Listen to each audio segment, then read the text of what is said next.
Hello and good evening. My name is Matthew Ogden. I'm an editor with LPAC TV, and I'd like to welcome you to a live broadcast from LaRouchePAC.com.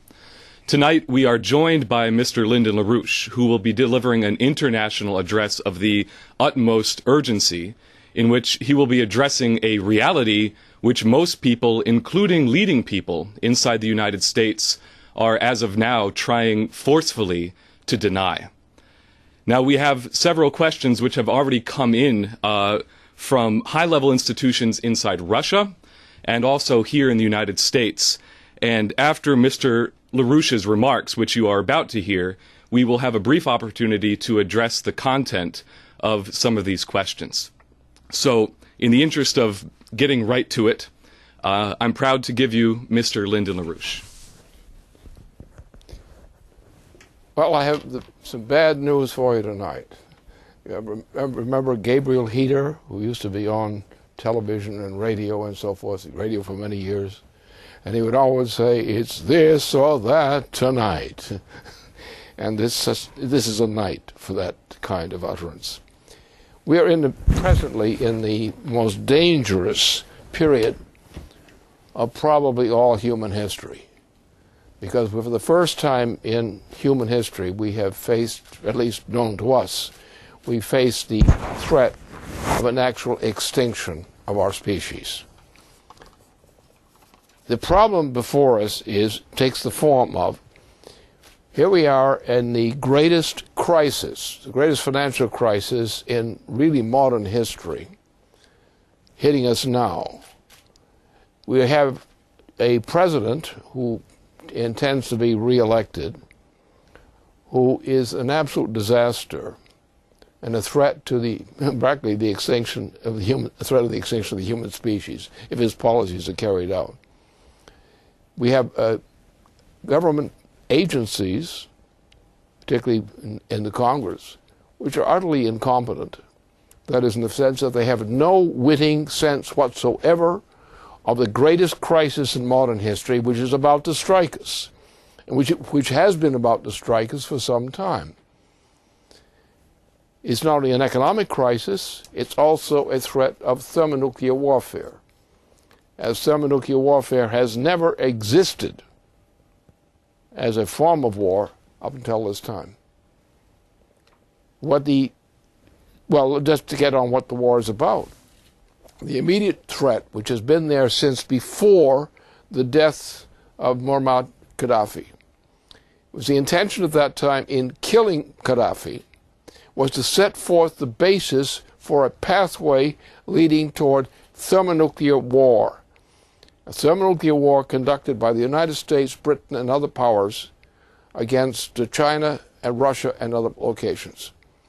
That state of war, an oncoming war, has existed for some time now. Generally, you don't hear much about it unless you look at the military side or, say, the Joint Chiefs of Staff's policies, which saying don't get into such a war. But we're on the edge of it. The key figure in this war plan is the current President of the United States, Obama. And if the situation is such that although we have not gone to war yet, not to thermonuclear war, we still are on the brink of it. And the way it's supposed to go is this way. The Israelis are supposed to start a strike against Iran. Now, we don't know how deep that strike is going to be. It goes down 200 feet, for example, one of these kinds of attacks. This would be enough to trigger a war because Iran has relationships with other countries, including Russia and China. And it's known in Russia that if that war starts, the intention is to launch a thermonuclear attack on Russia and from China, from the United States and Britain. The major force would be used for that in the war would be a full-scale thermonuclear war, full-scale thermonuclear attack coming as a technical surprise,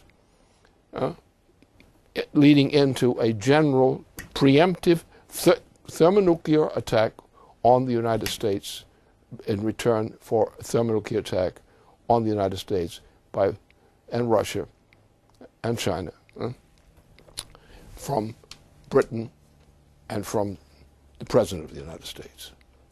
Now, such a war is always going to be preemptive. When you get to the magnitude of thermonuclear warfare, and if you look at what our Navy represents in terms of thermonuclear warfare capabilities, launchable from the Pacific against China and against Russia, that means it's a first strike war, which is a knockout blow, is what's intended. And therefore, Russia has a similar view of what the realities are. And however, one thing is true. If Obama were not the President of the United States, or were kicked out of office in the near term, then we would probably avoid thermonuclear war, because without the United States' thermonuclear capabilities, such a war could not be successfully struck. So we're looking, therefore, and we have to estimate that that's the danger. The danger of a provocation that counts as forth. First of all, the Israelis throw a deep thrust against Iran. That triggers a war. You also use the attacks on Syria and on Iran generally. These are the things. It started by the Israelis, who were supposed to not announce the date quickly when they're going to do it. The Israelis go ahead and strike with a deep thrust into Iranian territory. A provocation occurs against Syria. This leads then to further confrontation, because it comes now, they're on the verge of a war with Russia and China on one side, the United States and Britain on the other side. And British are really behind the whole thing to begin with. So that's the danger, the immediate danger. And no one in running for president, no one looking at the reality of the economic situation, which is about to collapse anyway, no one is paying any attention to these problems publicly under these present conditions. So what the public believe, what the press says in the United States or in Britain, but especially the United States, what the attitude toward Obama, the attitude toward these clowns on the Republican side, nobody's paying attention to reality. We have two threats: the economic collapse, a chain reaction collapse in the transatlantic system, which will take over the whole world. The other thing, a thermonuclear war, which will leave maybe nobody alive on this planet, at least no human being alive on this planet, if it starts. This goes into an area of total incredibility. So that's where we stand. So it's in that context that the things that we have to consider tonight are on the table. But there are many other things to consider, because our intention is not to sit back and forecast a thermonuclear war and hope that we enjoy it or something. But the point is to eliminate it, and to eliminate the factors which lead presently or in the future to such a result. And the danger is that no one who's running for president or similar kinds of office in the United States is saying a damn thing about this, which is the worst of all possible situations. Now, we are dealing with great threats, economic threats to this planet, combined with this military threat. We're also dealing with the fact that we have a puppet president who is controlled by a British Empire. Now, it's important to understand what the British Empire is. The leading figure in this whole warfare scheme is Barack Obama, the president. But Barack Obama does not really know or understand the significance of what he's doing. He has one way of looking at it. He's a killer. He's a mass killer. He's a psychopathic killer, in fact. He has exactly the intellectual profile of the Roman Emperor, and therefore Nero. And therefore, he acts on that kind of motivation. But remember, Nero killed himself when he found out he was no longer going to be the overlord. And you have Obama is the same kind of personality, the same kind of mentality, And if he thought he were going to be defeated, he might kill himself, the same way that Nero did. The resemblance is absolutely remarkable. One would have to say that somebody in Britain had to have picked Obama carefully out of a box someplace to find a man of a personality so exactly like, in a different time, exactly like Nero as Obama. It's his mentality. I've done this looked at this character for some time, and as I said in 2009, this man is an exact copy psychologically of the Emperor Nero, and he will obey that. Ever since I said that in 2009, in the spring of 2009, Obama has done step by step everything I said he would do, except I didn't say nuclear war or thermonuclear war. But everything else he's done, every policy, this man follows step by step, the step-by-step kind of mass insanity which was organized by the Emperor Nero. And foolish people, with all this evidence before them, the fact I stated the case state by state, and everything that Obama has done, state by state, state of operation, corresponds exactly to the kind of procession the Emperor Nero's case defines. And yet, that being true, politicians and other influentials in the United States, in face of that fact, will continue to keep this man in the presidency when Section 4 of the 25th Amendment prescribes precisely the remedy. Throw this guy out of office. He's nuts. And that's our situation. Now, there are other things besides this.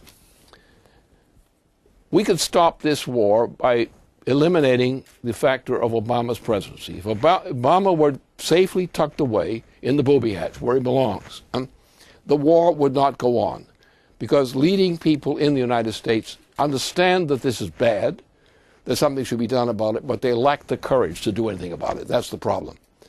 That's why I have to stand up and do this, because they don't have the guts to do it, even though many of them know that I'm right on this. There are two things that block them from understanding this. First of all, there are the war threat itself. That is very frightening. They're afraid that Obama might kill them, because he, like the Emperor Nero, this man will threaten death or things tantamount to death to anyone. He has intimidated some very strong figures in the United States, very powerful figures, with his threats of virtual death threats or implicit death threats. So we have people who are frightened who would otherwise behave differently than they are now. Right? So this man has to be removed from office. If you don't remove him from office, if you allow this thing to go to the vote in November, you're going to find, assuredly, before November, you're going to see an event in the United States. You will see the attempt to launch a thermonuclear war by London and by Obama. You will see mass killings orchestrated by Obama against U.S. citizens, as is already being done in various parts of the world. People are being killed in violation of the Constitution. American citizens are being killed in violation of the U.S. Constitution by this president, who is acting along exactly the road of Adolf Hitler in this respect, and nobody's doing a thing about it. That's our situation. So we have a puppet president, and that's what he is, a puppet president in the style of the Emperor Nero as a personality, and nobody's doing anything about it. And you look over on the Republican side, and you find a similar kind of trash, but of different vintage, on that side. So as of now, the United States does not have any perspective, honest representation coming forth for it. The election campaigns now in the United States are a farce, because they're worse than a farce. But there are other things we have to consider. It's my intention, obviously, that we shall not go through these things. It's my intention that we shall not have a thermonuclear war or anything similar. It's my intention we shall not have the great crisis of economic crisis we are getting into now, because by spring, if the present crop program goes into effect, you're going to see starvation in the United States, in the United States population. A killer process. So the two things are that. We have to deal with the war threat. We have to get Obama out of office. Otherwise, you're not serious about anything. And Section 4 of the 25th Amendment provides the precise recipe for removing him from office. And it should be done now. And anyone who proposes otherwise is actually being, whether they intended or not, they're being a criminal. Anyone who proposes the perpetuation of this man in office, since that leads potentially to mass killings in the United States as well as other horrible things, is not really fit to be a citizen. So, but let's look at the other side of this issue. We are also in the most dangerous economic crisis in modern history, especially in respect to the transatlantic region of the world. Europe, the whole Western Europe, is collapsing, is beyond breakdown. Greece is being murdered, deliberately murdered, for payment on money it does not owe. An arbitrary assignment of debt was given to the Greek nation, a debt which it did not incur, but which is demanded of them as a contribution to the general pot. Money they don't owe, except under this special system that was introduced by the British into Europe. Western and Central Europe essentially have lost their sovereignty. There is no sovereignty today in Western and Central Europe. There's not a single nation that's sovereign. They don't have a government. They have the relics of a government, but the actual decisions are made by a committee run from London. That is now in the process of breaking up. The intention, of course, was originally to go straight from the killing of Gaddafi, which is supposed to lead into an attack on Syria and in Iran. It was supposed to lead then to a Israeli attack, nuclear attack on Iran, which was to set off the whole trigger for going to the launching of thermonuclear attacks, thermonuclear warfare. And that's what the situation is. And if you don't deal with and understand that situation, you really don't know what's going on. But what are the remedies? Well, the first thing we have to do is recognize that the entire Western transatlantic system, in particular, is now hopelessly bankrupt on the books. The U.S. government is bankrupt. The debts of the U.S. government are beyond, could never be paid. And they're just piling on more debt. And it could never be paid. Not a penny could ever be paid. All one has to do at this point is point to the fact that this money will never be paid. And the whole bubble collapses. And the United States and Europe disintegrate promptly. Because if suddenly someone says there's no money left, that all the money in the Federal Reserve System is fake, it will never be paid, and that we're close at that moment right now. The United States shuts down. Europe shuts down. And this great bubble is the problem. Well, there are some things we could do about it. And I think I'll concentrate at this point on, until we get to the questions, on what this alternative is. First of all, we have to declare a form of bankruptcy. That is, we have to, in a sense, go through Glass-Steagall, Franklin Roosevelt's Glass-Steagall law. That's the first thing we must do. Otherwise, nothing is going to make sense, nothing is going to work. Okay? If that's done, then we will have most of the debt, the Wall Street debt, will be hanging out there with no one accountable to pay its debts. It means you will be wiping out the whole section of the banking system which does not conform to a commercial banking system of the type associated with the Glass-Steagall law of Franklin Roosevelt. Now, the problem today is far worse than the mess that Hoover had created back in the 1920s. So therefore, where the original Glass-Steagall law proved itself to be sufficient means to cause a general recovery of the U.S. economy, no such effect could be had today. We must have the Glass-Steagall law because we must save that part of the American banking system, the commercial banking system, which is valid. We just take that out, put all the accounts in banks which correspond to a Glass-Steagall standard of banking, and they must be protected by the federal government. There may be reorganizations and so forth, but in general, the commercial banking system, as a commercial banking system, must be protected by the federal government. All right. However, if we go back, do the Glass-Steagall today, that will not work. The reason it will not work is because we're so bankrupt that it couldn't work. Therefore, in other words, the federal government could not, by itself, under a commercial banking system today, could not act to save the U.S. economy because the debts are too big. The shortages are too great. Therefore, we must go back to the original Constitution of the United States before what happened under a certain president, Andrew Jackson. Now, Andrew Jackson was not a patriot of the United States.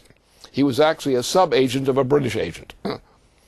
And what he did under his immediate boss, who was to become the President of the United States, what he did essentially was to, what we should do, rather, is essentially go back to the original constitutional system and reverse the banking history since that period.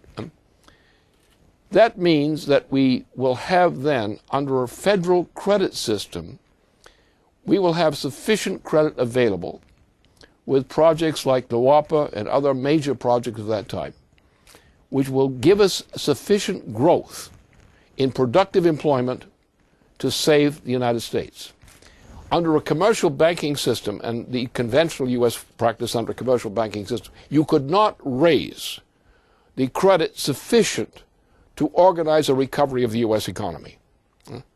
So therefore, we must save the commercial banking system itself, write off the other part of the banking system as trash, because it is trash. It's worth nothing. That we can also, if we do it in the United States, Europe, which is about to go through a big change itself, continental Europe, will also have to make a change similar to our own. And Europe's ability to do that, to come out of this mess, will depend largely upon the role of the United States and its relationship, Europe's relationship economically, to Russia and China and other nations, including India. In that case, the world can come out of this mess. Without these specific measures, there is no chance for avoiding a general breakdown crisis, a chain reaction type of breakdown crisis of the entire planet. So these two measures are necessary. We have to also go back to Franklin Roosevelt's intention for the post-war period. That is also necessary. Roosevelt planned to use the Federal Reserve System under his direction to bolster an arrangement for recovery in Russia, China, and other countries, as well as in Europe, and to bolster a recovery of this part of the world.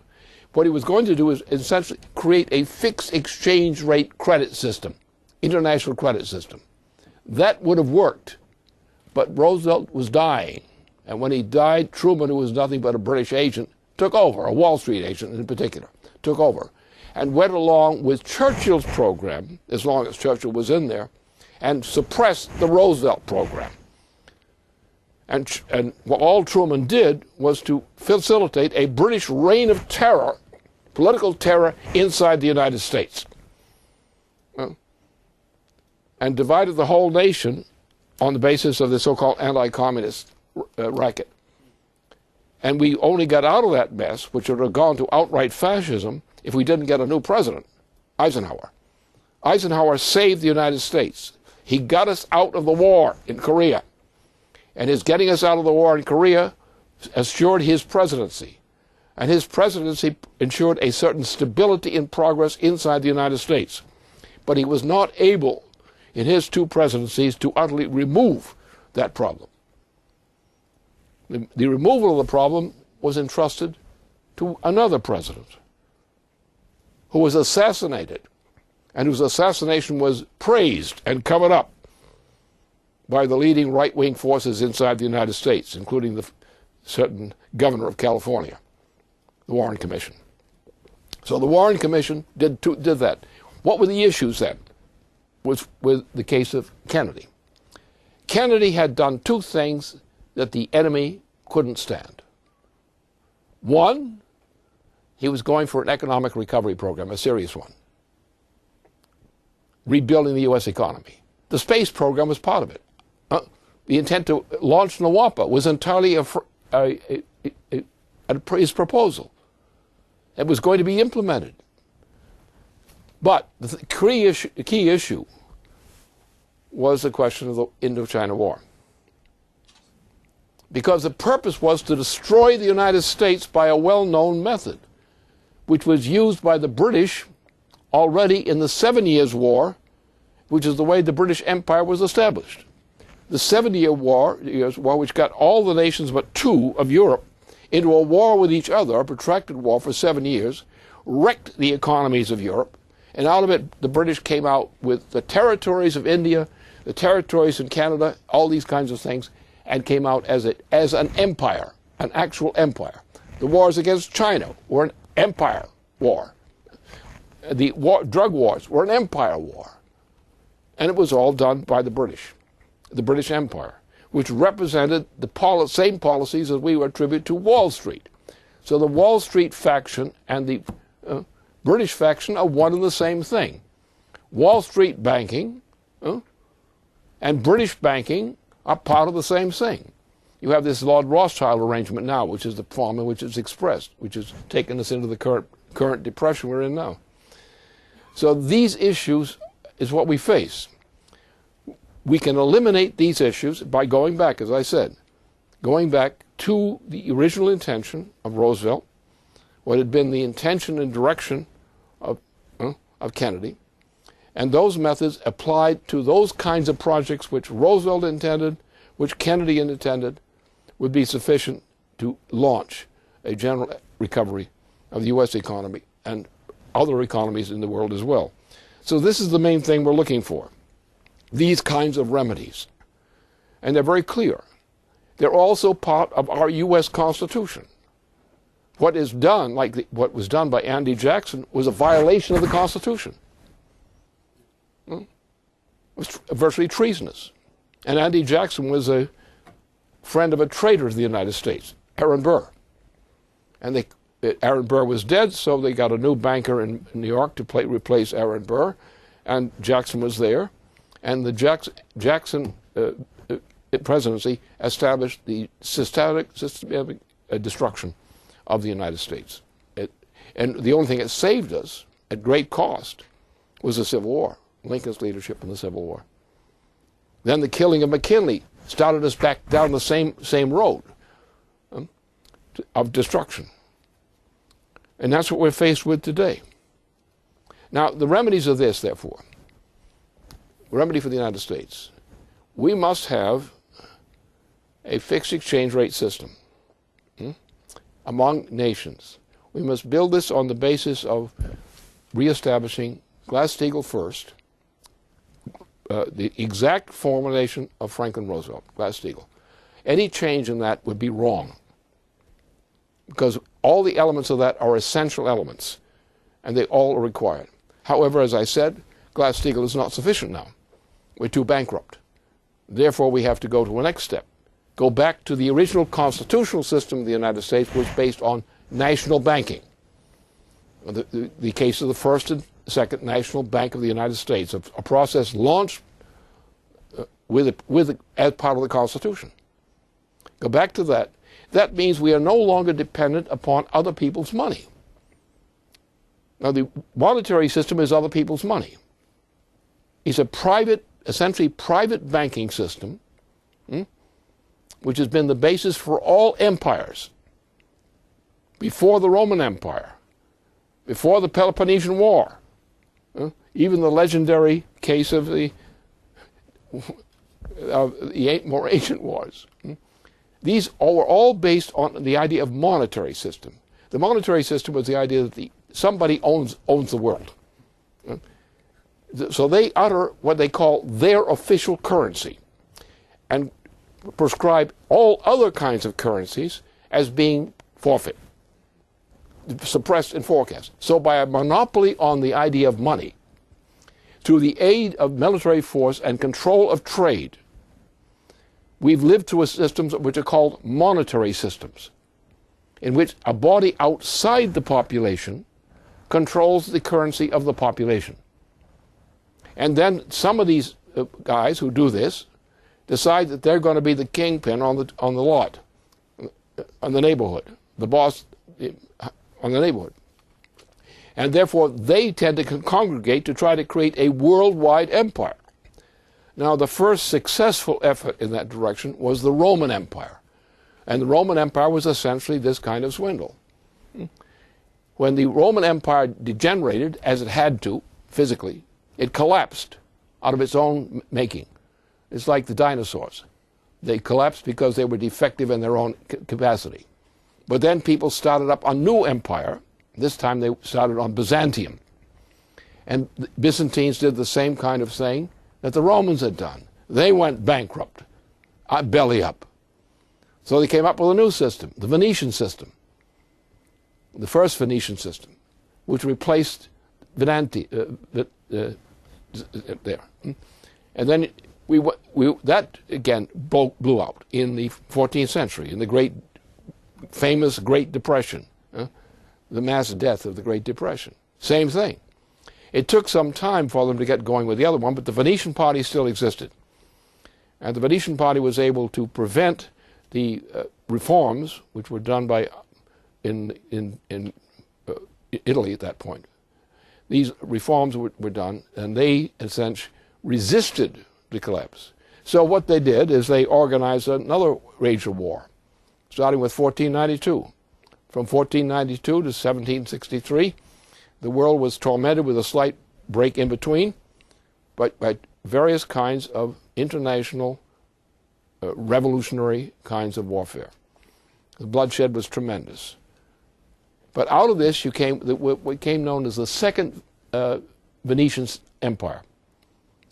And the Second Venetian Empire, which was brought into being out of various circles against France initially, and became then the system which became the British Empire. And it started with wars in Europe, organized by the New Venetian Party, as it was called. And this New Venetian Party then organized what became known as the 7 Years' War, which had induced the nations of Europe, continental Europe, to fight against each other while the British and the Dutch sat outside and watched the war. At the end of this period of 7 years, then the British got involved and organized a treaty in 1763, which established the British Empire as an empire. It got all of northern Canada and other parts. It got whole sections of South America. It began taking over whole sections of Africa and other places. And in this process, and China was gobbled up, and Asia was gobbled up repeatedly. India was gobbled up. The takeover of India, which was one of the first major acquisitions in 1763, by the Treaty of Paris, the Peace of Paris. That became the new empire. Since that time, the world as a whole has been under the thumb of the British Empire. The British Empire is not a simple thing like kings and various ranks down the line. It's essentially a monetary system of controlling the money system of the world. And by controlling the money system of the world and outlawing other money, alternatives to that, they were able to maintain empires. And that's the way the system works.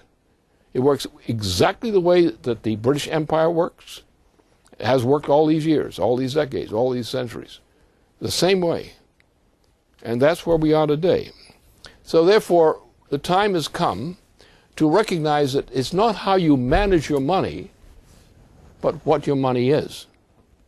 Is your money something that's owned by an oligarchy to a banking system which is nothing but an oligarchical banking system, which pulls swindles exactly like the swindle that was pulled after, well, in my period when I'm going with this thing in 2009. What I was up in 2007 before then. This was exactly the kind of thing we were up against. We went back into a wide open, monetarist, imperialist system, which built up this vast debt, this phony debt, the Federal Reserve debt, the other kinds of related debt, which is worth nothing. It earned nothing. But this kind of currency, this kind of money that the Federal Reserve System pumps out now is a complete fraud. It has no intrinsic value. What it does is the crushing of our system of money, which our constitutional system of money, which is a credit system, didn't exist. And so then when overreaching power, beginning with the fall of the Soviet Union, which cleared the way for the British to go wild. And so that's how this thing has been run. Now we've come back to the process. China is more powerful than it was at that time. Russia has been regrouping. India has more or less maintained its situation, but even these countries of Asia, which have something in them, still, are weakened by the fact that the rest of the world is weakened. So therefore, the world needs to have a sense of unity on the idea of using a conception of monetary systems, and I'm creating a fixed exchange rate system in effect among these credit systems by establishing credit systems that the type the United States established for itself with the Constitution, and use these vehicles on a fixed exchange rate system as Franklin Roosevelt had intended as his post-war policy with his Big Four alliance, and what Kennedy had intended as policy in following Roosevelt. And this is our only hope. If we don't do this, we're not going to make it. Now, there are other things that have to be considered. The space program and its implications are absolutely crucial. And those who are opposed to it have to be questioned. Because the problem is that we're vulnerable. This solar system, this galactic system is not doing nice things to us right now. And we're in a situation where we know now that we face the danger that some fat satellite will come crushing down on Earth, and that's the end of the Earth business, right then and there. So therefore, we have to think about, as Russia has proposed, that we think about a defense of Earth, a defense against space war, a defense against large objects and similar kinds of problems disturbing us. We have to think about also that the galaxy is changing. The galaxy is becoming a little more dangerous than it was earlier. So therefore we have to do something about that. Not only to defend ourselves, but to take into account that we have to deal with a galactic situation for Earth, and solar system, which is different than we've been used to since mankind has existed on this planet. That means we're going to have to get some higher ranges of power. Now, we have several forms of power which are quite essential, which are actually man-made. The organization of nuclear fission as a power source. Nuclear fission existed before that, but man did not willfully use that type of power. When mankind discovered the importance of fission as a source of power, and the change in chemistry as a result of that discovery, then we began to progress. Now, this is for the first time thus, our use of the organization of thermonuclear fusion, of fission. Our use of that is a fundamental change in our mankind's relationship to existence in this universe. Because when we increase our power, as we do by first using uranium, extracting from that the general principle of fission, we go to another really artificial form of power, thermonuclear fusion. We are now going to a still higher form of order of power, matter-antimatter reactions. For example, thermonuclear fusion means you can take the trip, once we get the system built, you can take the trip from Earth to Mars in a week. 1 week, Earth to Mars. And you can get a round trip on that one as well. So it means mankind is making the solar system and the universe smaller for us, that it's not our legs that are getting longer, it's our, something else is getting shorter. The world is getting shorter, the universe is getting shorter. Then we go to matter-antimatter reactions, which are orders of magnitude more powerful. But again, these are available to us only as synthesized by mankind. So therefore, if we wish to defend our human species, we must first develop these technologies, which are the synthetic technology where man is beginning to take charge of the solar system. And with matter-antimatter reactions, we can actually get close to being the manager of the solar system. So that's where we can go. And if we take, from an economic standpoint, the policies which are implicit in what Franklin Roosevelt intended, and before him, the founding of our Constitution, we can survive, we can progress, we can find the means of progress to deal with the threats against us. We don't have any predetermined simple recipes. But we do know that if mankind is able to increase mankind's power to exist in the universe, especially within this range of the solar system, and fend off some problems coming in from the galaxy, that if we can do that, we have a principle of survival. If we continue to sit here and do nothing to advance, if we try to go back, as the greenies are going, the greenies, of course, are the new dinosaurs. You sign a ticket, I'm a greenie, okay. You put down new dinosaur, because there are species not qualified to exist. And they want to reduce the human population. They think the world's overpopulated. Well, they are the first on the list to be underpopulated. So that's where we stand. That's the vision of our future which we must have. We must understand this war. We must defeat the plan for thermonuclear warfare, which is on the table. Those who deny it are stupid or liars. It's there. It probably is going to happen. It will happen one day. When suddenly it will happen. It will not happen as a trend.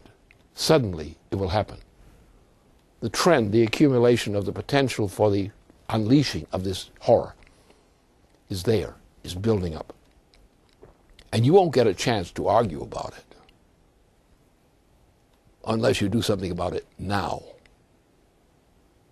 Don't wait for extinction before you act against it.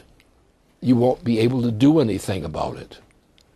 And what's going to happen, you can imagine, is our submarines, under the command of this butcher, this insane butcher, Obama, carry out an order, together with other facilities which are nuclear-powered facilities, an order to act. And you get the naval fleet, submarine fleet in the Pacific, takes what it's got in those cans of theirs. There's no argument, no discussion, the kind of discussion that Obama talks about. No discussion. It will just happen. And it will happen as an intended virtual extinction event. It will be aimed primarily at the nations of Asia, the major nations of Asia, first. Because the United States is now in wreckage. Europe Western and Central Europe are wreckage, economic. But Russia is still alive and making motions of progress. China is a spectacular degree of accomplishment in recent times. And the Asian area, in some countries at least, is also potential. It may not be in the best shape the world has ever been, but compared to Europe and Africa and the Americas, what's going on in Asia is very impressive. And it's a possibility of a survival of civilization which might collapse in Europe and across the Atlantic would not be a fatal blow for the human species. It would be a terrible blow, but not a fatal one. Whereas if the war is an attack, thermonuclear attack on Asia and Russia, then the case for humanity is a hopeless one. So we must classify people like Obama as not only criminally insane, but so criminally insane they must be kept in cages, lest their influence spread. And if we don't have the guts to see things in this way and to act accordingly, there is no reasonable assurance of the continued existence of the human species on this planet. We might survive despite what they do. Some might survive, but not much. And we notice that the British Queen has this funny idea of reducing the present population, the human population of the planet, from what had been 7 billion people to 1 or preferably less. So that for the mind of the British Queen, who is criminally insane but not logically insane, she can calculate. The president is clinically insane and insane in every other way. He can't calculate. He would like to, but he can't. So therefore, that's the thing that we confront. We're faced with this threat, and nothing less than this threat. We have been lucky so far in postponing this event. It came first because partly people in the Defense Department said this is insane, don't do it. But the president says, no, we're going to do it. The military say, we mustn't do it. The president says, we must do it. The British insist that we do it. So as long as and the time is running out. The president is not going to wait. The British are not going to wait until after the election. They're going to proceed on the assumption that they've got control of the process now. They're going to act now. And the thermonuclear warfare will begin at some time near now, unless Americans wake up and throw this brain-sick president of ours out of office. The removal of Obama from office on the pleasant charges that he's unfit to serve, that he must be impeached or simply thrown out on Section 4 of the 25th Amendment, to save the United States' existence, must be done. Don't wait for the war. It will come quicker than you want it to do. You won't have a chance to stop it after the election. It will already have happened. We must stop it now. And I hope there are enough people with guts enough out there to do it.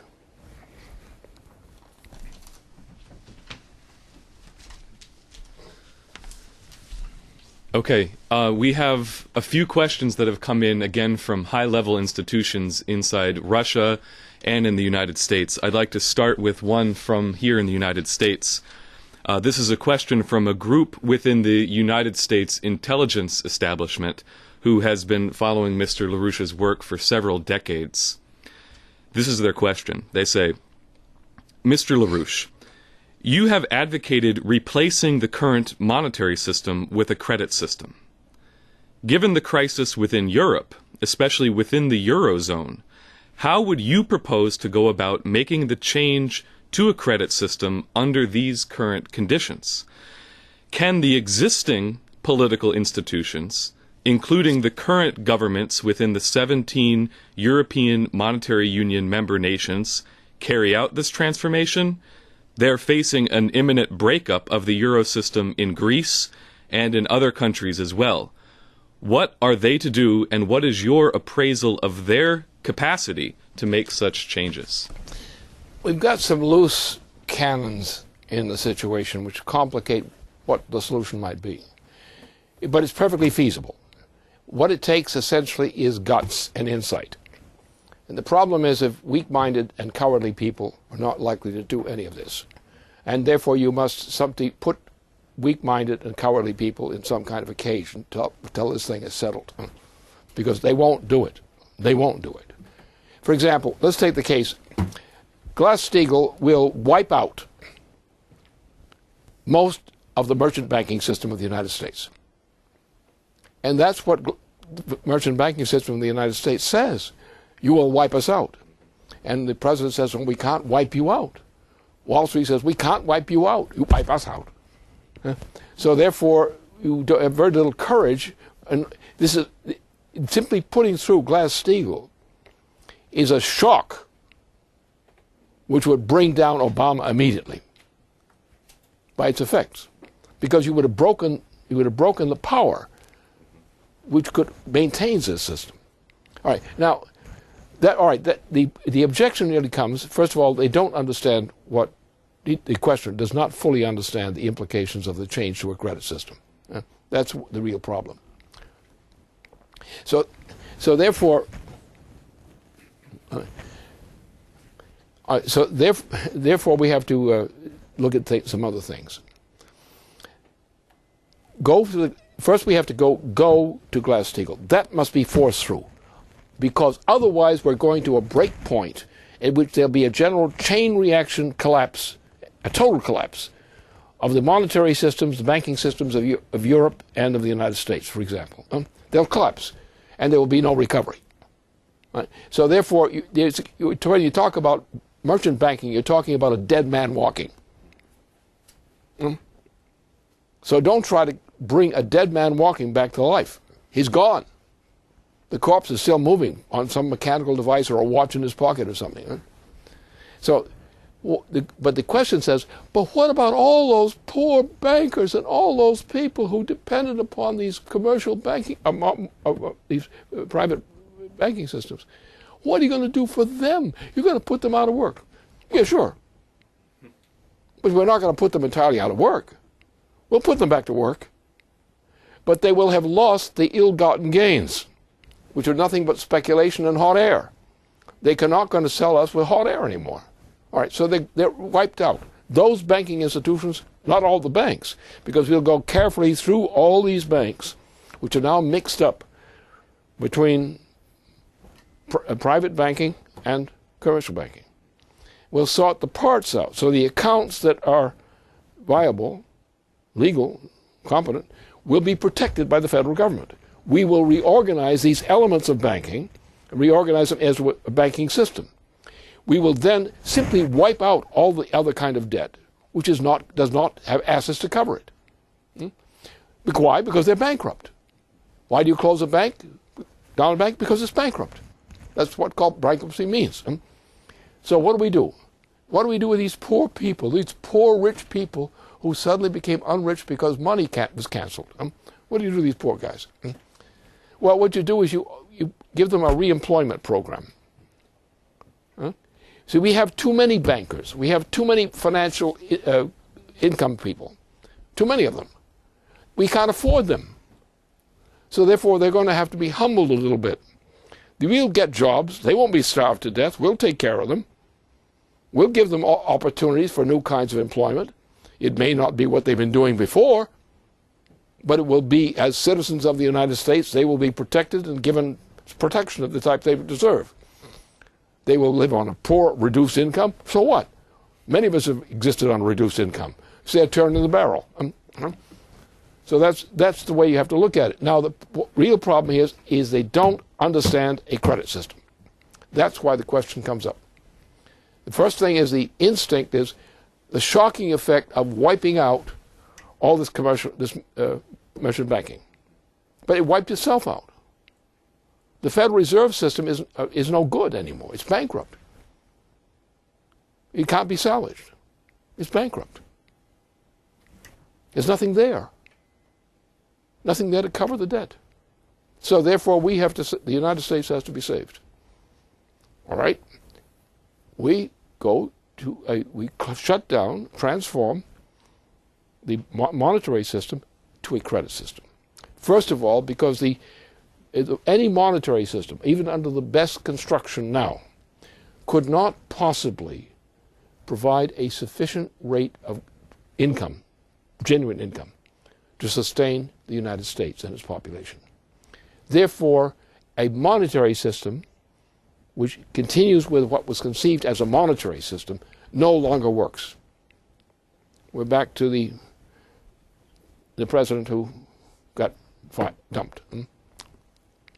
So now it means we have to go to a credit system. The difference is this. A monetary system depends upon a ratio, a percentile income rate, basis for protection. The federal government does not require, in a credit system, does not require, and never did require, it required that the investments be competent investments, but it did not require that there be a guarantee, a money guarantee behind those investments.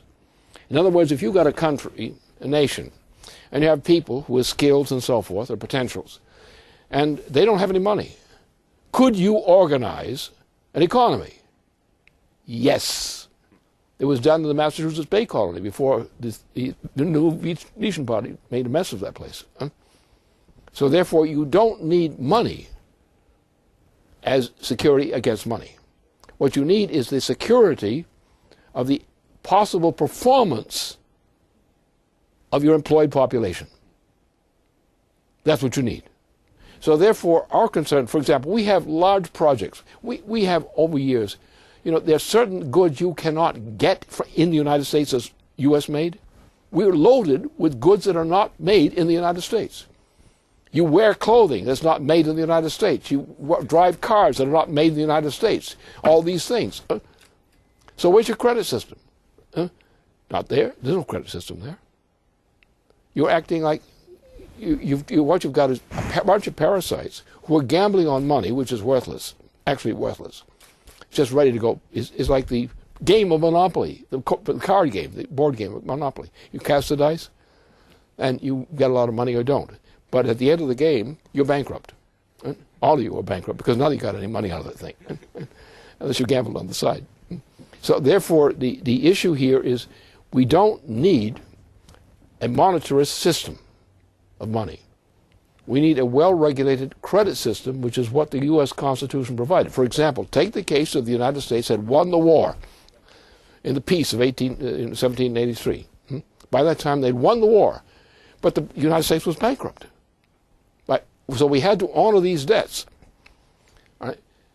So we did it, and Alexander Hamilton came up with a solution.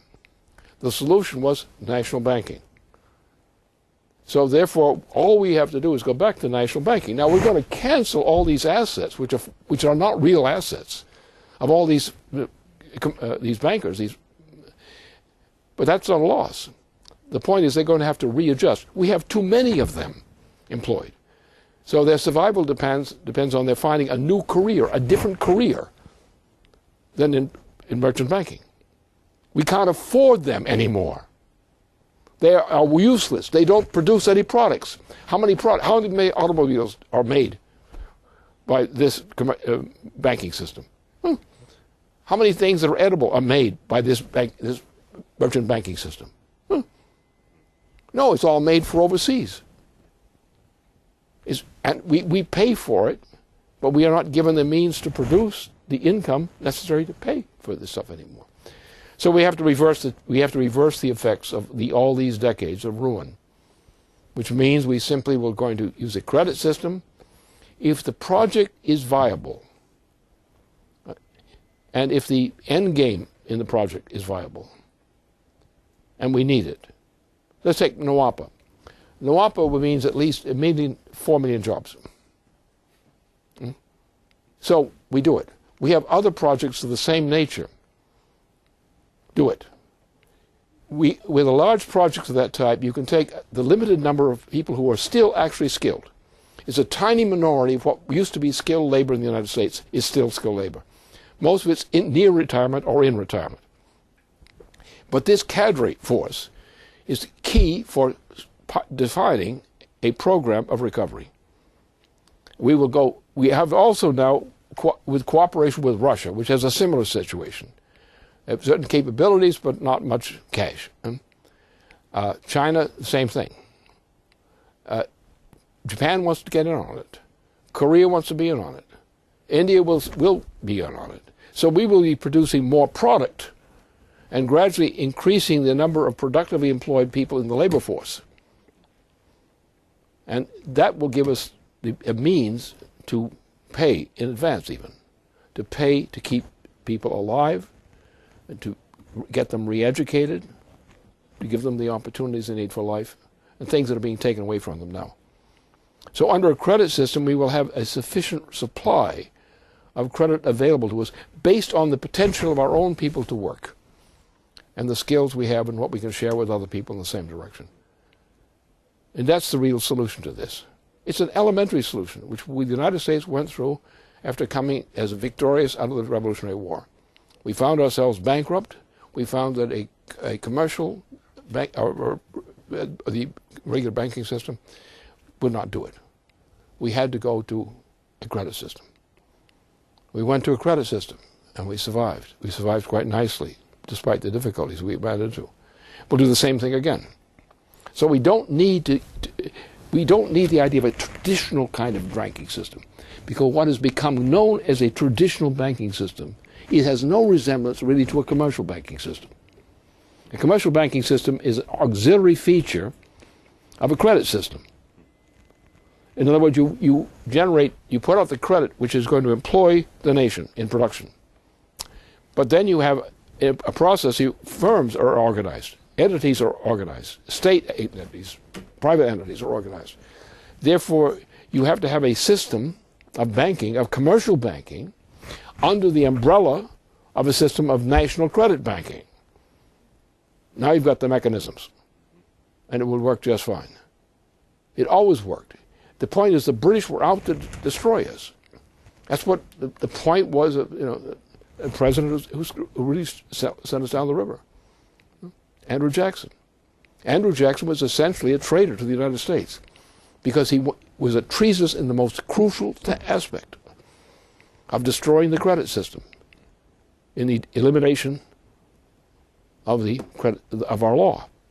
It was an unconstitutional measure, but the other guys had more guns than we had at the time. And Andrew Jackson got by with his treasonous activity. Notably, Andrew Jackson is always featured at the dinners as the Democratic Party's emblem. They got to change the Democratic Party emblem and get an honest emblem instead.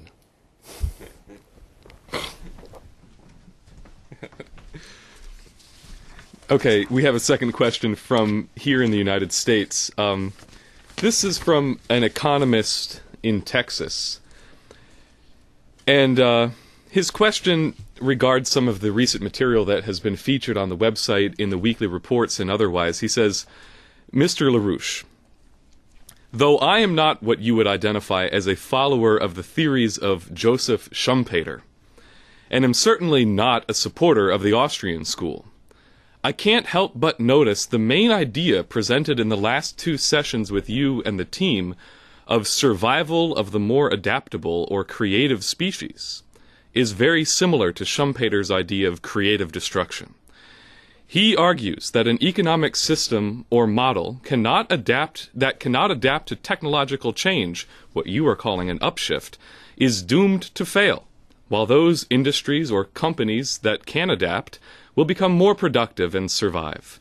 He argues further that most of the economic entities which exist even successfully before such a change occurs will be destroyed when the change comes because they cannot change due largely to stubbornness. Is there a difference between what he argued and what you are saying now? And if there is a difference, I would be happy to know what it is. First of all, you're back to the problem of a monetary system, that the system is based on money, not on production. And now the Austrian school, if you look at it closely, but don't peek too much, we get discussed, but the Austrian school is a product of the Habsburg school.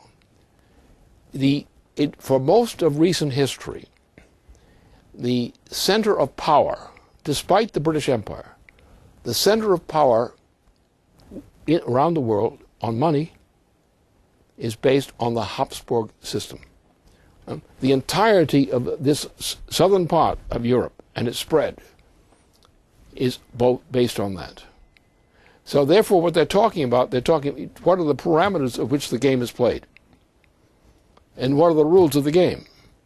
And what has been the performance of the United States and France compared to Austria, for example? You have people in Austria who are, sort of respectable, ordinary people. But you look at the parameters of the system. The parameters of the system are not effective. Germany was suffered the same way. Germany had a vigorous recovery after Hitler. It came from very low levels, but it was a vigorous recovery. Then it got chopped down during about the same time that Kennedy was being chopped down. And the effects were there. France has not had a legitimate federal presidency or anything for a long time. It's been run on a racket, sort of a financial monetarist racket. So you find in various nations that when you take nations as nations and you examine their system in terms of the function of the nation, that's how you can have to judge them. But the basic thing here around the world is the failure to recognize that the money system, that is the monetarist system as such, is a refraction of the oligarchical principle. The same principle that created the Roman Empire, its successors, and similar kinds of political phenomena around the world. Therefore, the system is intended to continue the policy of oligarchism. So whether the oligarchy is clean, whether it washes itself once in a while or not, it may be important, but it's not fundamental. The fundamental thing is you need to have a system which is based on a form of investment which is a true physical growth investment. That means increase in technological progress. Now, within an economy, as he argues, within any economy, you can find, in a stable economy, as long as it remains stable, you can find restrictions which limit success to a limited number of people, and ordered in that way. So now you have a stable, fixed system, which finds some wealth coming in from outside, as Austria does. Austria gets a lot of wealth from its outside implications. And so that's the problem. So people misestimate. The performance is what happens to the human species in the end result of the game. And when you look at it from that standpoint, all the myths, the stories, the fables about how this worked and how that worked, you find that the crisis comes along and you realize, hey, buddy, it really didn't work. Something was wrong with it. And that's the problem with the Austrian school. And you'll find that the entirety of the Republican Party candidacy assortment are all based on that conception. They're all far right-wing monetarists. And they tend to be the worst ones. They tend more to clinical insanity. When you get a Democrat who wants to be a crook, he's a crook. And he's proud of it. He doesn't try to mask it with some virtuous charm or something, which he never really has anyway. So it's no loss to anyone. But that's the point. We have to understand what we mean, the difference between a credit system and a monetarist system, and how they function differently, and what the end result is. We in the United States, because we had a credit system basis, we even revived it under Lincoln, revived it again, we revived it under Roosevelt. We find that after all these periods, like the assassination of Jack Kennedy, what was the significance there? There were two basic issues. One, Jack was for economy. And Jack was actually ran as a candidate for president under Eleanor Roosevelt, who talked all the way through the campaign about her husband and his policies and how these policies were going to be brought back. And for that, Jack was killed. But he was also killed because he got in the way of a very fun story. Why was Jack actually killed? They hated his economics. They wanted to be rid of him because he was like Franklin Roosevelt. They didn't want that back. Even Eisenhower had problems trying to do things in that direction. And he had a lot of authority going in after what he did in Korea. What Eisenhower, for example, did, he ended what could have become a prolonged permanent war in Korea, a U.S. war in Korea. He got us out of there. That's what got him elected, because Truman was hated, and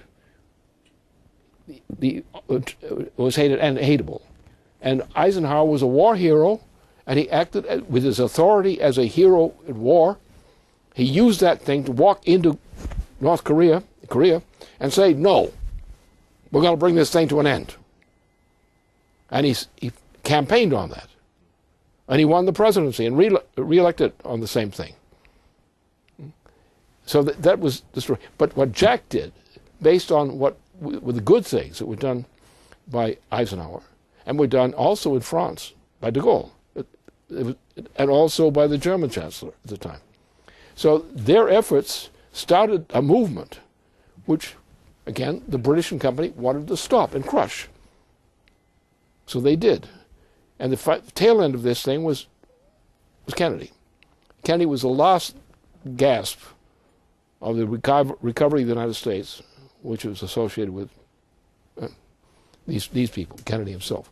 So but the other thing was, how did the British win wars? 7 Years' War.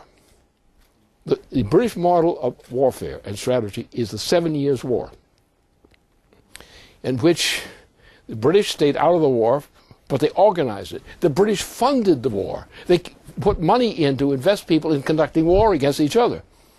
The Dutch and the British were working together.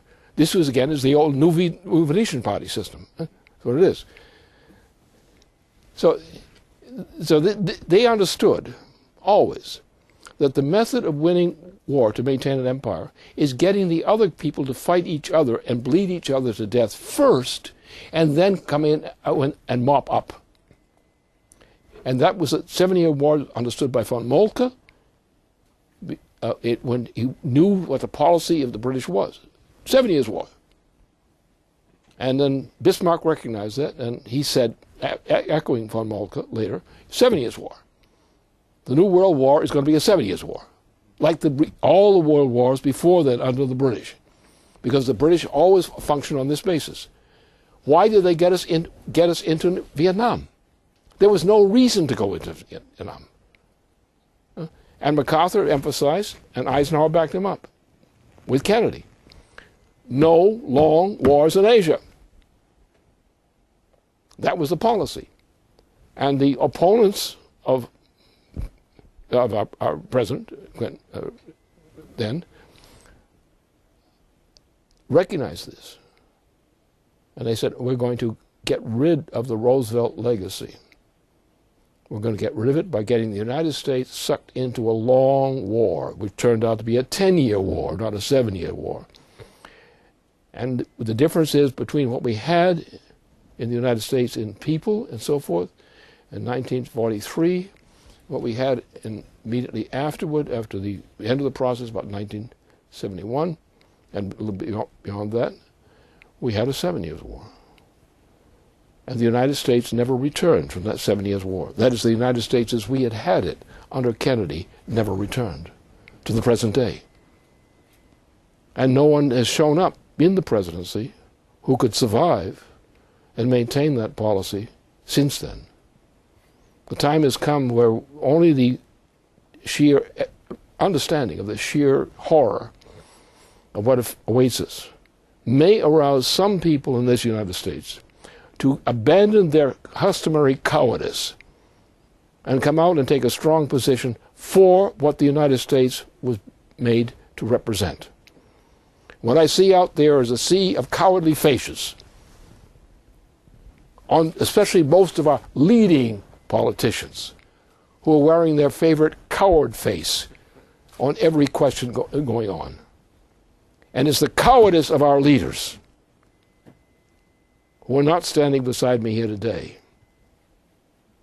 which is our big problem. And what we need is a remedy, but the remedies are always kept away from us by this kind of finagling.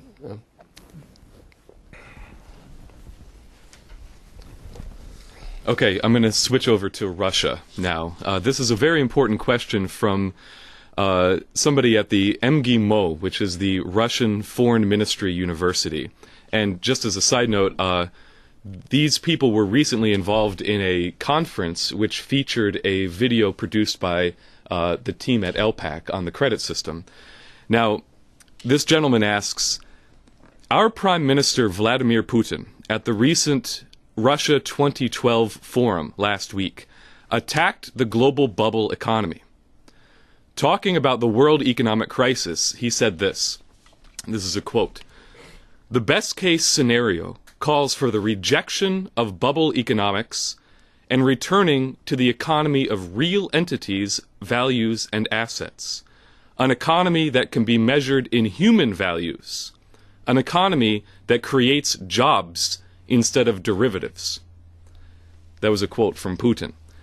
Now, the questioner says, Mr. Putin is currently being attacked from different foreign spokesmen, both in connection with our elections and in connection with Syria. What should the Russian government do now to really get free of this monetarist trap? Should we use exchange controls or some other measures to stop the offshore funds and companies from doing capital flight? How can we get credit directed into investments in the real sector? Maybe instead of the famous Moscow as a world financial center, we should have Moscow as a physical economy center. Well, that's the problem, is that when you get to a monetary center, and as opposed to a productive center, you're on the way down. You're being absorbed in the empire. Now you'll find that I had a number of enemies in Russia, high ranking in the Soviet Union, both on the SDI question. One was died in the process, but he did sabotage the effort. Remember, the thing you have to take into account is in that period, everyone in Russia in the 1970s was aware of the inherent failure of the Soviet system. I was among one of those who understood that. I also understood at the time that the thermonuclear weapons development had created a situation in which no future government could successfully engage in general warfare, because the advent of nuclear weapons and other technologies had created a situation that no one could win such a war. Therefore, the question that came to me was, to me, my personal judgment, well, how do we deal with that then? And I had some contacts with some military and so forth, and I found soon associations with people who had been OSS people, leading OSS figures in World War II, who came to me. And we talked about these things, and I continued with my program for an SDI. But on the predicate, as I told the Soviets with whom I personally negotiated on this thing, and who agreed with me on this thing, that we had to have a certain kind of cooperation. And what we should do is take the first thing, which I call the Strategic Defense Initiative, later just called SDI, and people accepted it. We had leading people in Germany, retired military, but still active at the same time, like retired military, in Italy, in France, and so forth, old Gaullists and all that sort of thing. And we had an influential bloc, which included the Vatican. And in this process, we had actually the support up to a certain point, also from the Soviet leadership, what was left of it. Because they recognized that we reached a point where the economy of Russia was not working successfully, that war was, and the war problem was part of it, the weapons problem was part of it, a big part of the problem, and we could not have a nuclear war, because a nuclear war among major nations would be so terrible that you just would say, no, we've come to the point that war is not a legitimate means of statecraft.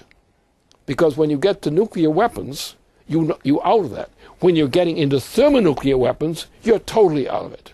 It's like the Neville Shute business on the beach.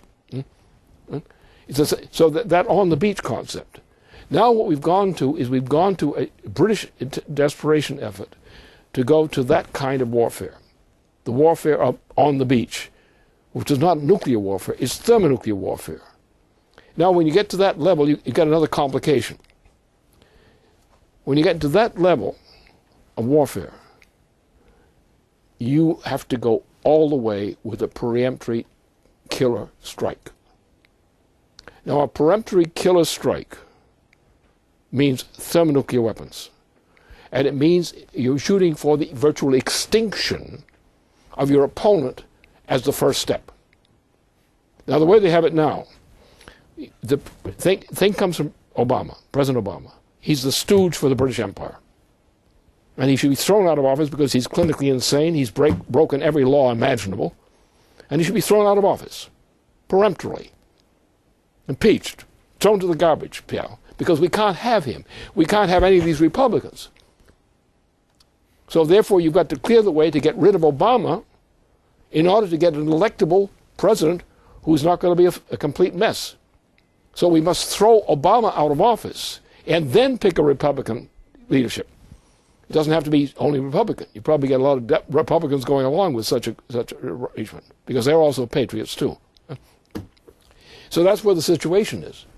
Now the problem is, if Obama were removed from office, and the United States were thus returned away from Obama, then the British could not successfully pull off a thermonuclear surprise attack. The strike is first the Israelis, and all this negotiation with the Israelis is crazy. And the Israelis, who are any sense at all, don't want any part of this. But they've got a government in there, which is British-backed government in Israel, which is prepared to make a last-minute surprise launch of a nuclear attack on Iran. This is supposed to set forth an attack which will go together with Syria, attack on Syria, and on Iran at the same time. But the main strike will be a preemptive strike against Russia and China and other countries. It will be a full-blast thermonuclear attack with everything in the U.S. Navy, especially the submarines and other pieces of apparatus, and all the backup you want from it, so that the first stroke will be a killer stroke, peremptory stroke. And that's what we're headed for, and it won't work, because the attempt to do that will simply create an impossible situation for the continuation of any form of decent human life on this planet. And the British won't benefit, but the British have a different mentality than Obama does. Obama will kill himself. That's his profile. Just the way that his predecessor, the Emperor Nero, did. Exactly the same way. His tyranny, Nero's tyranny, went step by step by step by step, until the point where he found he was going to be defeated, and he killed himself in order to avoid defeat. You've got Obama is the same profile.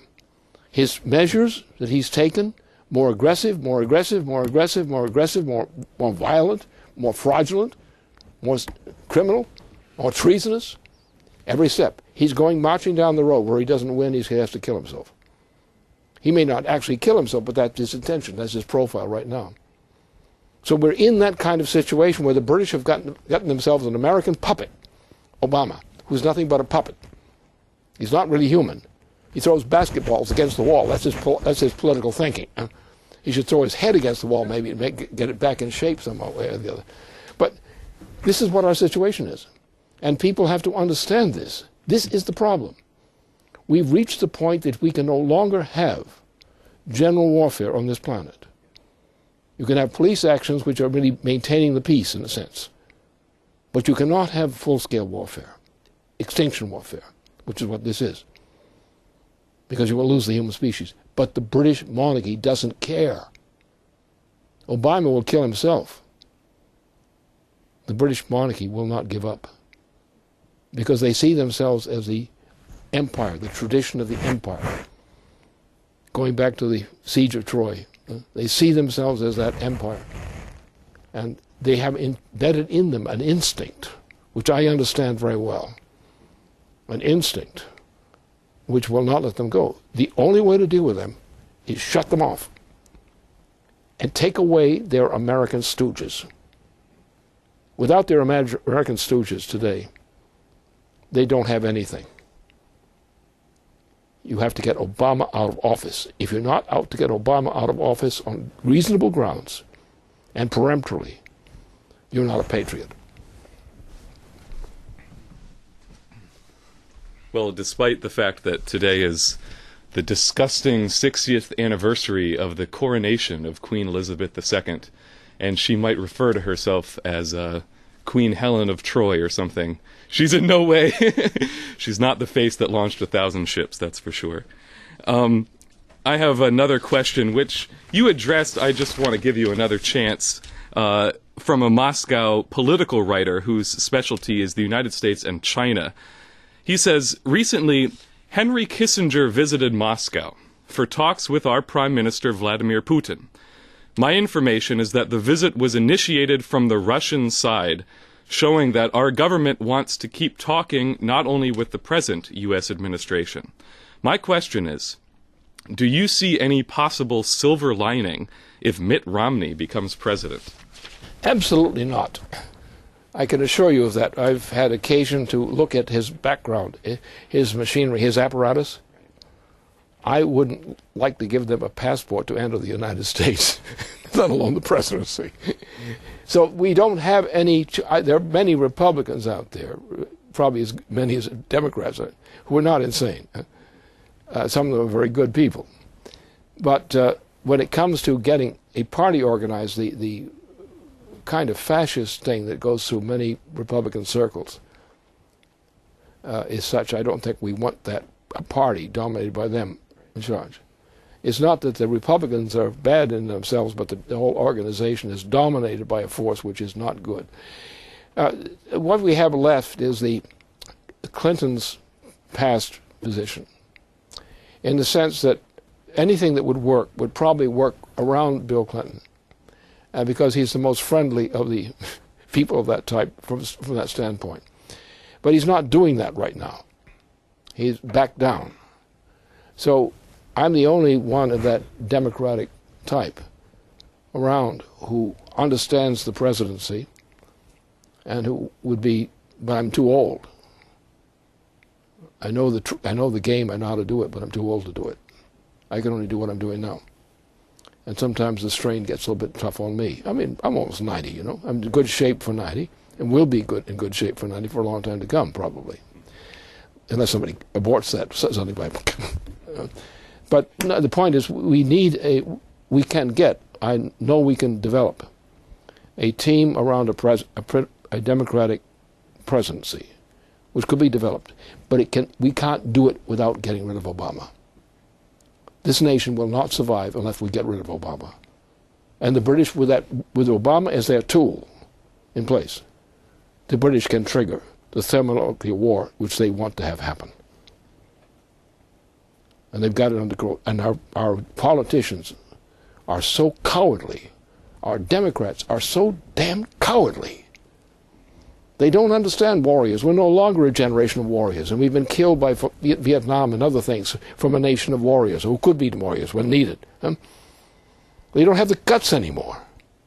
They don't have the guts to qualify as senator or something like that anymore, because they whimper. They don't realize that when you put yourself on the line, as a soldier does in war, or as a politician must do, a leading politician must do in the United States, he must put himself on line. That job is not his. The job is his mission. And if he loses, it's all right if he's performed his mission, and if his mission succeeded. But this idea, well, I don't want to take a chance of losing my career, that's not a patriot. And the problem is we have members of the Senate, members of the House, and especially the Senate's most important in this respect, who do not have that kind of courage. they're not eligible for combat. They'll lose the war to avoid the combat. And that's what we're getting in the case of our politicians now. Our democratic leadership is disgusting, precisely this reason. They will not stand up and say, I'm a soldier in this war for our nation. I'm a representative. I'm a leader in our nation. My job is to be on the front lines and make sure it happens. They say, no, I would risk my career. And how, if you throw away your purpose, where the hell is your career? I guess it's old geezers like me who don't have a problem with that.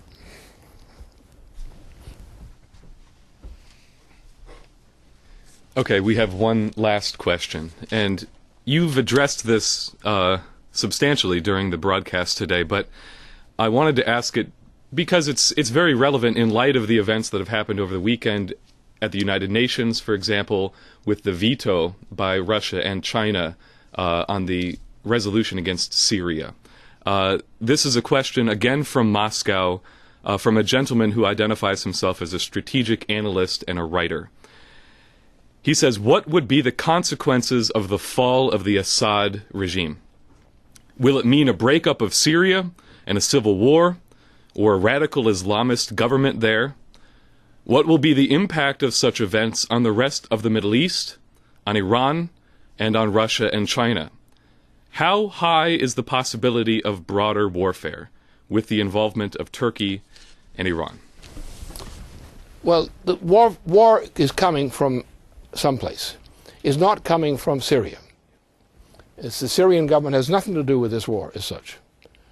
The war is coming from the British Empire, and it's coming from the United States as a pawn of the British Empire, a disgusting pawn of the British Empire. This was all set up as an operation which started with Libya, and you had a senator of the United States who made an illegal decision, a criminal decision, actually, from the standpoint of law, in putting through that law which set forth the Libyan war, the United States' role in the Libyan war. That was a crime, a treasonous crime of ambition or cowardice, something of that sort. We got into the thing. Obama got himself impeachable again and again and again. The guy belongs in prison for life. Maybe that's put him. What he did, it was virtual treason. What they did to Muammar Gaddafi was murder. Here's a guy, he's captured. He's bleeding. He's been shot. He's captured. And they order him killed. And the orders were formed in France and Britain. The orders were, we do not want this guy alive, because if he's kept alive as a captive, there's going to be a big discussion, debate throughout the world about what his crimes are. Then you won't be rid of him. You won't have had the stroke of terror that you want to strike in order to strike it into the Middle East. So by eliminating Obama in that way in the Middle East, you strike terror in the whole region, because you want to use that region for the attack which is going to set off World War III. Now, many people, I think, in the military understood something about this, the senior people. At least some of them did. But they don't talk about those things publicly. I do. My job. And they had the right answer on this thing. They said, stall it off, delay it, delay it, delay it. This cannot happen. They all know that's the end of civilization if that war ever starts. And they wonder how much they're going to go to the bat to stop that. But a real soldier will probably go all the way to form the mission. So that's what the situation is. We are in a position where Russia and China are preparing for thermonuclear warfare. That's what I know is there. That's what they know is there. And only if we prevent the United States under Obama from being induced to have a surprise attack, which is conditioned by using the Israeli funk there. He's an idiot, an absolute idiot. But he's a British pawn. He's nothing but a British pawn.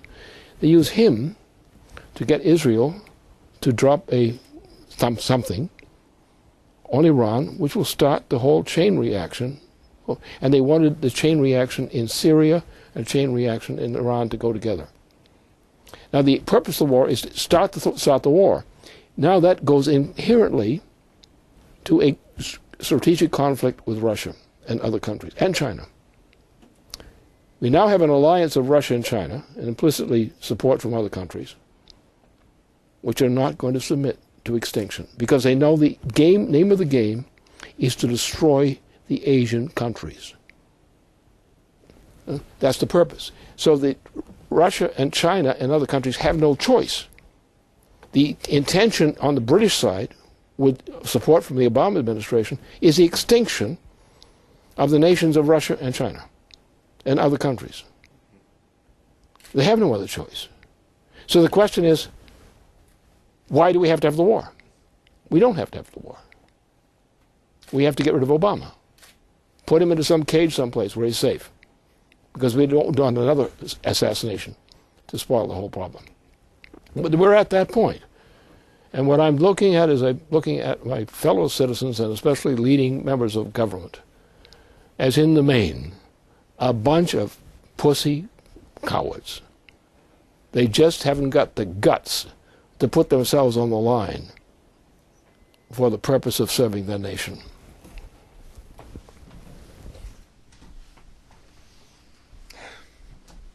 Okay, thank you very much, Lynn. I think you've said what needs to be said on this occasion. So I'd like to thank our audience for watching today, and the proceedings of this webcast will be archived in full on the LaRouche PAC website. So if you missed any part, or if you wish to go back and view it again, it will be available within a very short amount of time on the LaRouche PAC website. So thank you very much for watching. Thank you again, Lynn, and stay tuned to LPAC TV.